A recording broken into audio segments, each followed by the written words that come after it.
Hey folks, and welcome back to another Bluelight podcast stroke YouTube video. Now, if you've got an interview ahead of you for the police recruitment process, then I know there's going to be some questions which you're absolutely dreading. And so the other day in one of my interview webinars, this is where those people who are on the interview course with the webinar option once a week can come and practice with me. We debrief the answers, we learn from them, we prepare and practice so that on the day you come across as being confident and prepared as opposed to rehearsed and dithery. So I decided I'm going to do something a little bit different. So as opposed to going through what I normally go through, which is motivation type questions, values questions, competency type ones, ones on the impact that being a police officer is going to have on your personal life, I decided to do something different. I decided to mix it up a little bit. And so I asked the individuals who are on the webinar, which are the questions that you are hoping you won't get asked? Which are the tough questions that you're thinking, I really hope they don't ask this one? Because these are the ones you might get. And if you're not ready for them, then you're going to struggle. And so we scribbled them out. And then we practiced them, and I've done this a couple of times now, and it's worked really, really well. So if you want to find out a little bit more about that service, then if you're listening to this, then there's some blurb in the podcast, and if you're watching this, then there's some blurb in the YouTube video explanation below. So hopefully I can see you in one of those webinars. If not, then come and join us in the Bluelight Facebook group. There's plenty of support for you there, and again, check the blurb below. So in no particular order, and I'll mention the forces that they mentioned as well, although I'm not going to say that these are the questions you're definitely going to get asked by this force at your interview. But for Lancashire, the individuals who are going for the Lancashire Constabulary said the questions they hope they don't get asked are, please can you tell me about a time when you've had to solve a problem by identifying the root cause of the problem? That's interesting, isn't it? A time when you've had to work on solving a problem where you had to identify the root cause of the problem. And then questions on diversity, equality, and diversity, equality, and inclusion. Why is diversity so important to the police service? This is often followed up by the question, how will you help support us in delivering a more diverse police service? Integrity, tell me about a time when you've challenged inappropriate behaviour. And values, why are values important to the police service? Which values are important to the police service? So then moving over to South Wales Police, how will you manage your time when you are on the police constable degree apprenticeship? That's interesting.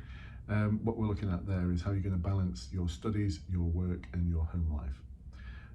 What are the challenges for this force, and how will you help us to meet those challenges? Now, in a separate video, another podcast, I'm going to give you a little bit of guidance on that, because I think that's a tough question, and it seems to be emerging in a lot of forces. It seems to be becoming more and more popular.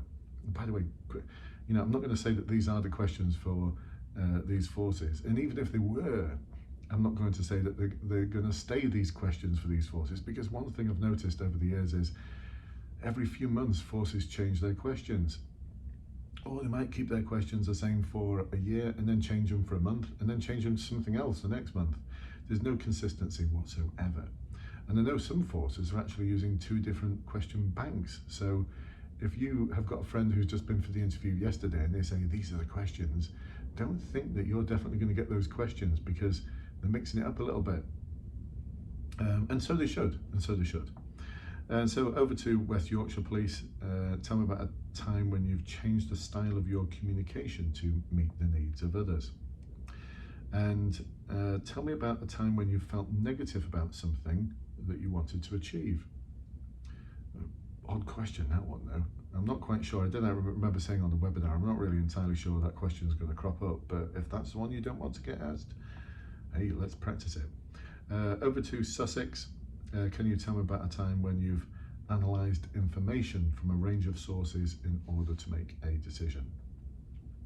Greater Manchester Police, Can you tell me about a time when you've had to work or do something in a new way? This one's about adapting your approach to a task based on your learning. And then over to North Yorkshire Police, who have a strengths-based interview. They call it that. I'm not really quite convinced it is a strengths-based interview by the strictest sense of the word, but whatever they want to call it, it doesn't matter. Questions that people are hoping they don't get asked there. What does exceptional community service look like? How will being a constable impact on you? How do you manage things when you are overwhelmed? How will you take care of your physical and mental well-being when you're a police officer? And lastly, this question for Devon and Cornwall Police. Can you tell me about a time when someone has criticised you about something that you've done?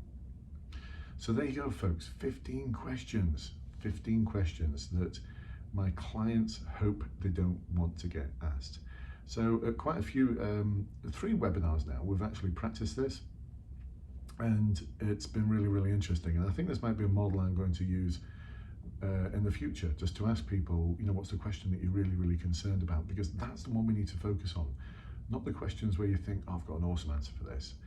We don't need to focus on those. We want to focus on the questions that you think you're going to struggle with, so that when you go for the interview, you're confident in what you're going to have to say. So there's no question that's going to throw you.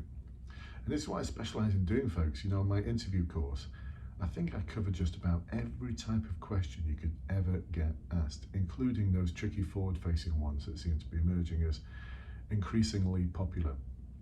And on the interview course Facebook group, that's where I put regular updates, little explainer videos for anything new that I've noticed that's cropping up in a force in terms of their interview style. Or for some forces now, they're running little mini assessment centres, which is really, really interesting. Maybe they don't trust the online assessment centre. I mean, who would? So I hope you can join me in one of these webinars. They're 2 hours long, they're every week. I run one during the week normally, and on Sunday evening. So it's every fortnight on a Sunday evening, and then every fortnight during the day during the week. So it gives everyone an opportunity to attend at least one of them. Like I said, if you want to find out more information about those interview webinars and how to access them, and how to access almost a year's worth of recordings of them. So every time we run one, I record it and I put it in a special Facebook group. Don't try and join it if you've not purchased it, but if you buy it all as a big bundle, you get a huge, huge saving. And forget Amazon, forget Netflix, you'll be binge watching Bluelight TV until your interview, and then go and pass it. All right, folks, well, listen, I hope you like this shorter podcast stroke video, and I look forward to catching up with you next time. Bye-bye for now.